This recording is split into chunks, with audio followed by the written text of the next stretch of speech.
हैं बेल का पेड़ और तो हमारे छत पर शुद्ध बेल पत्र मिल जाया करता है और साथ में बेल का फल भी मिल जाया करता है। ये आप देख रहे हैं, इसका साइज भी काफ़ी बड़ा है और ये जो तो छोटे से गमले में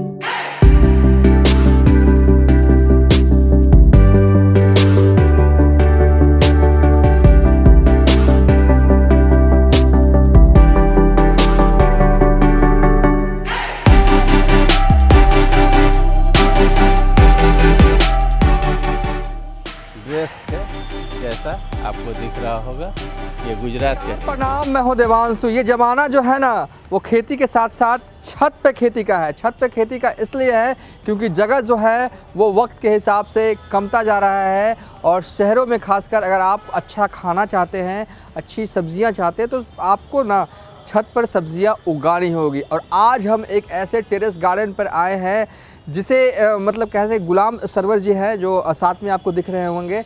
ये इनका टेरेस गार्डन है और ये इनका भी नहीं है, ये इनके पिताजी का है और ये इनके दादाजी के ज़माने से है। यानी कि आम तौर पर जो आजकल टेरेस गार्डनिंग कर रहे हैं, छत पर खेती करते हैं, वो सीखते कहाँ से? वो अपने आसपास या यूट्यूब के ज़रिए सीख रहे हैं गार्डनिंग करना या छत पर जैविक खेती करना।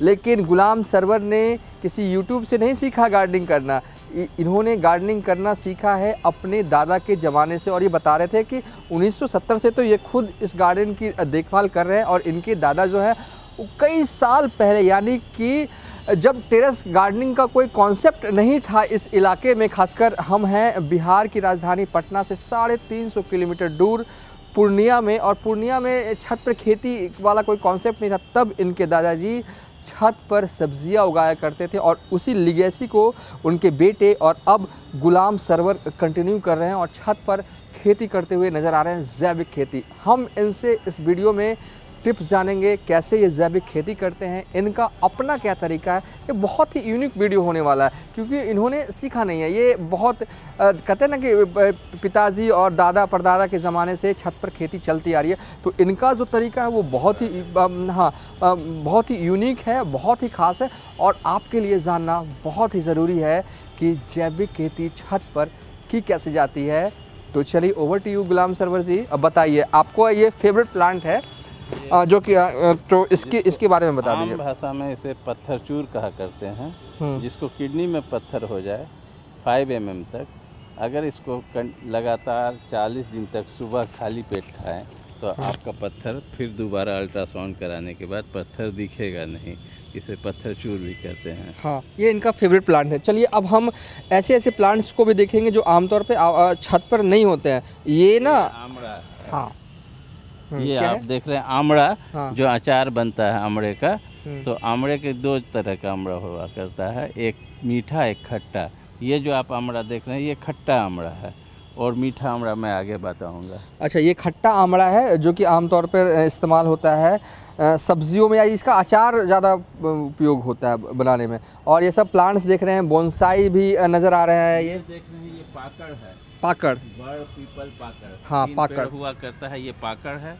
ये लगभग 35 साल पुराना पाकड़ है, जिसका जड़ आप देख रहे हैं ये 35 साल पुराना है। चलिए बोनसाई पे हम अलग वीडियो बनाते हैं, लेकिन ये जो क्योंकि इनका गार्डन जो टेरेस भी थोड़ा सा, हाँ। ये खीरे का पेड़ है, मलेशियन खीरे का पेड़ है। हाँ। अभी इसका कटिंग हुआ है, कुछ दिन के बाद इसमें पत्ता आएगा। हाँ, ये आप जो देख रहे हैं मेरे बाएं ओर, ये अंजीर है। लोग कहा करते हैं कि अंजीर जो है कश्मीर में और होता है, लेकिन हमारे पूर्णिया में भी हो सकता है अगर इसकी खेती की जाए, इसको प्रोत्साहन दिया जाए तो ये भी यहाँ भी हो सकता है।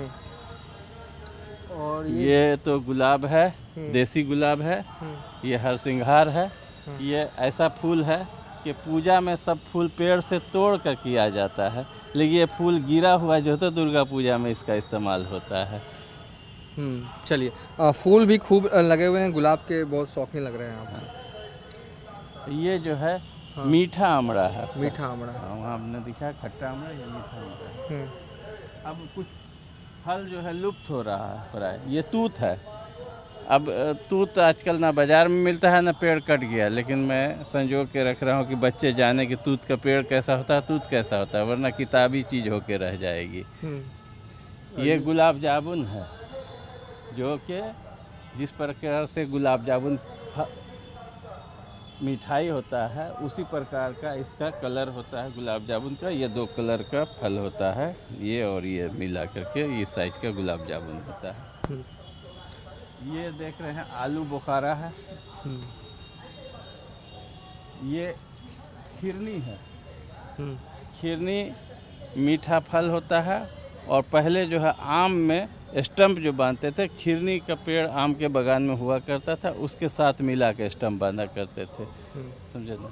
ये खिरनी है। ये देख रहे हैं नींबू है, नींबू का ये पौधा। हाँ चलिए इधर से। ये जो है तो कद्दू है, मलेशियन कद्दू है। कद्दू अमूमन लत में होता है, ये पेड़ में है लत। ये मतलब कि कद्दू होता है, खाने वाला फल होता है। चलिए इस पे एक अलग वीडियो बना लेंगे हम, क्योंकि ये देखिए इनका टेरेस गार्डन बहुत बड़ा है और एक ही वीडियो में कवर करूँ तो थोड़ा सा मिक्स टाइप का हो जाएगा। ये बोनसाई, ये पीपल है बोनसाई, और इसके जड़ को गौर से देखेंगे तो गणेश जी का आकार इसमें हुआ है, जो कि आप देख रहे हैं। गणेश जी का दर्शन कीजिए इस पीपल के पेड़ में, शनि के नीचे गणेश जी। वाह। और ये आप जो देख रहे हैं इसको स्नेक प्लांट सर्प वृक्ष कहते हैं। आज आप अपने घरों में अगर आप लगाते हैं एयर प्यूरीफाई, तो वो लेड को, घुलंत शीशा को साफ़ नहीं करता है 100%, लेकिन ये पेड़ जो है आपके घुलंत शीशा को भी 100% साफ करता है। ये पीपल का पेड़ है, ये कुछ सालों में ओम की आकृति लेगा, समझे ना। ये मैं इसको बना रहा हूँ, धीरे धीरे ये बढ़ता जाएगा, ये ओम की आकृति लेगा। अब हम सब्जियों वाला गार्डन पहले घूम लेते हैं, बोनसाई पे एक अलग हम कर लेंगे। देखिए अब हम इनके टमाटर वाले गार्डन और नींबू, ये नींबू है ना जी, नींबू है। ये शंकर वैरायटी है नींबू का, कागजी में। ये टमाटर है, आप देख रहे हैं। हर दिन जो है 1 किलो 2 किलो टमाटर टूट जाता है, महीनों टूटेगा। अभी अप्रैल तक चलेगा ये टमाटर हमारा। और ये बैगन है, ये बैगन के भी है, अब समाप्ति पे है। कुछ बैगन यहाँ आपका फला हुआ नजर आ रहा है। ये बैगन देख रहे हैं आप, हरा बैगन है, बगैर किसी केमिकल के जैविक खेती हमारा होता है। और चीकू जी, देखिए छत पर चीकू देख लीजिए। ये चीकू है, ये बिहार का चीकू है। मैं आगे आपको बंगाल और गुजरात का भी चीकू दिखाऊंगा। दिखाइए जी। ये गुजराती चीकू है, ये गुजरात का चीकू है। इसका पत्ता जो है आर्मी कलर के ड्रेस के जैसा आपको दिख रहा होगा। ये गुजरात का चीकू है। ये चीकू आप देख रहे हैं, ये गुजराती चीकू है, तो बिहार का था। ये बंगाल का चीकू है। ये आप जो देख रहे हैं ये बंगाल का चीकू है, सपाटू। तो इतना सब कुछ कैसे कर लेते हैं? फल भी हैं, सब्जियां भी हैं, बोनसाई भी हैं, टमाटर भी दिख रहे हैं। किसी भी काम को करने के लिए एक जुनून होना चाहिए। वो हमें हमारे पूर्वजों से मिला है। वही है जिसको मैं संजो के रख रहा हूँ। अपने दादाजी, अपने पिताजी के सपने को जीवित रख रहा हूँ। दादाजी छत पे ही खेती करते नहीं, उस ज़माने में तो ज़मीन में खेती होती। पिताजी जब ज़मीन छोटा होता गया तो उसके बाद उसको छत पे ले आए। देख सकते हैं छत पर आप चीकू देख रहे हैं, और चीकू की इनके पास कई वैरायटी है। बंगाल वाला चीकू, गुजरात वाला चीकू, बिहार वाला चीकू। चीकू तो इतने हैं कि खूब होते होंगे आप। जी जी जी, बहुत बढ़ता है। और ये सीताफल का पेड़ है। अभी तो इस अभी पतझड़ का मौसम है, अभी आपको थोड़ा सा देखने में मुरझाया हुआ लग रहा होगा, लेकिन ये अप्रैल के बाद इसमें फूल पत्ता सब जो है तो भरपूर होगा, फल होगा। और जुलाई अगस्त में जो है इसमें फल खाने लायक हो जाता है। और ये देखिए आम, ये फालसा का पेड़ है। फालसा, हाँ, विटामिन सी प्रचुर मात्रा में पाया जाता है इसमें, फालसा बोलते हैं। ये आम है, आम्रपाली। इसमें मंजर भी आ चुका है, आप देख रहे होंगे। ये पुराने पानी की टंकी को। इतने सारे पौधे लगाए, डर नहीं लगता है कि छत कहीं गिर ना जाए कभी? वो सब सारा आप देख रहे हो कि ये पिलर 2 पिलर बीम के ऊपर है सारा लोड, जहाँ भी है बीम पे है, मध्य में नहीं है, जहाँ भी है बीम पे ऊपर। तो बीम पे रखने से कोई दिक्कत नहीं कोई होती है? दिक्कत नहीं है, हाँ। क्योंकि बीम पर तो लोड पड़ता है मकान का। हाँ। तो मकान तो ऊपर है नहीं, तो ये लोड उसका कम ही है। हाँ। तो आप टेरेस गार्डन का व्यू देख रहे हैं बिहार की राजधानी पटना से 350 किलोमीटर दूर बोनसाई हमारा पूर्णिया में है बरगद। ये बरगद देख रहे हैं, ये भी 25 साल पुराना बरगद है।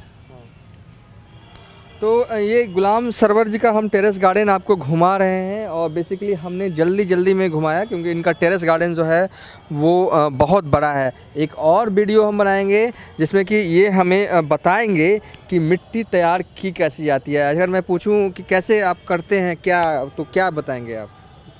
मिट्टी एक्चुअल में जो गोबर होता है और घर का जो कूड़ा करकट होता है जो लोग जमा करते हैं अपने गाँव में, उसी मिट्टी को हम लाते हैं और उसी मिट्टी को उसको फिर साफ़ करके उसमें से प्लास्टिक का कचरा जो भी है वेस्टेज चीज़ पड़ा रहता है उसको निकाल के छान करके मिट्टी को फिर हम बोरा में पैक कर करके संजो के रख देते हैं। वो समय अनुसार जब जिसमें मिट्टी की आवश्यकता पड़ती है फिर मैं उससे निकाल के रखता हूँ, उसको मैं प्रिजर्व रखता हूँ। अच्छा, थोड़ा सा रखना पड़ता है वक्त जी के लिए। जी जी। और अगर इसमें खाद अगर देने की आवश्यकता हो, खासकर सब्जियों में देखिए कद्दू के भी पौधे जो हैं वो दिख रहे हैं। जी जी, बस इसमें जो है कोई खाद नहीं देना, मिट्टी ही सफिशिएंट है। गोबर 75% और 25% मिट्टी, जो कि आप हमारे इस देख रहे होंगे कि हमारा मिट्टी और गोबर मिला हुआ खाद जो है ये रखा हुआ है। अच्छा जी, ये जो बैग में तैयार किया हुआ मिट्टी खाद है। मिट्टी और गोबर, ये जिसको आम भाषा में लोग बर्मी कंपोस्ट भी कहते हैं, लेकिन बर्मी कंपोस्ट में बहुत सारा चीज़ मिलाया हुआ होता है। लेकिन ये हमारा जो है घरेलू जो वेस्टेज सब्जी का छिलका होता है, खाना वाना होता है वो, और मिट्टी और गोबर, तीन चीज़ का मिश्रण, उसको सड़ा करके सुखा करके। कितना वक्त लगता है सड़ाने की? अगर लोग समझना चाहें, उनको नहीं आता कुछ, तो कैसे समझेंगे आप? इसको सड़ाने के बाद इसको सुखा देना है। एक्चुअल में जो कीड़ा लगता है, फफूंदी लगता है, वो हम लोग जो तो गीला गोबर या गीला मिट्टी डाल देते हैं पेड़ में या नया गमले में, तो वो नहीं डालना, सूखा डालना। जब वो सूख जाएगा तो फफूंदी नहीं लगेगा, वरना पीलापन और फफूंदी जो लगना होता है वो उसी कारण से लगता है कि हमारे यहाँ गोबर को खुले में रखते हैं और वो बारिश में भीगता रहता है, तो वो नहीं, आपको उसको ढक के रखना है, छुपा के रखना है कि बारिश से बचा रहे। और देखिए आजकल ना बहुत लोग नीम की खली इस्तेमाल कर रहे हैं, फिर सरसों की खली, ये सब करते हैं कि ये नहीं?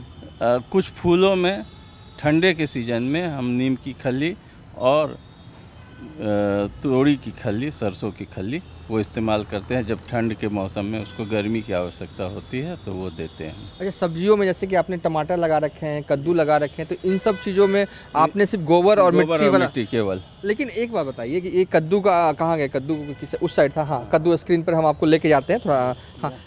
हाँ यहाँ ठीक है, कद्दू यहाँ फरा हुआ, तो इसी साइड लेके चलेंगे। थोड़ा सा वीडियो अगर हिल भी रहा है तो कोई बात नहीं। देखिए ये कद्दू का, इसमें आपने क्या दिया ये बताइए, क्योंकि कद्दू में बहुत इंटेंस आप देख रहे हैं, ये देख रहे हैं आप, इसकी मिट्टी को देख रहे हैं, प्योर मिट्टी और गोबर है, इसमें कुछ नहीं है।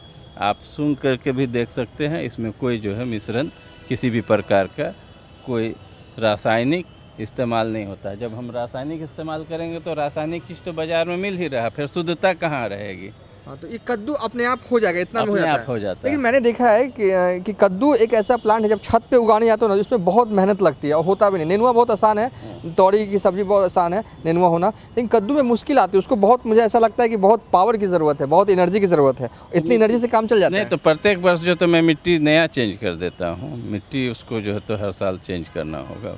और 75% गोबर और 20% मिट्टी, इतना देने के बाद, और नीम की खली, रेडी की खली कोई आवश्यकता नहीं है। जब ये बढ़ गया इसके बाद इन द मिड कोई खाद? बीच में फिर मिट्टी ऊपर देना है, मिट्टी जो है थोड़ी दिनों में देना। नीचे का जब पावर घटने लगता है, ऊपर से मिट्टी दिए तो फिर पानी गया तो उसमें जो है उसको टॉनिक मिट्टी का ही और गोबर के रूप में मिलता रहता है। बहुत ही सिंपल गार्डनिंग है, ज़्यादा झोल नहीं है और ज़्यादा खर्च नहीं है।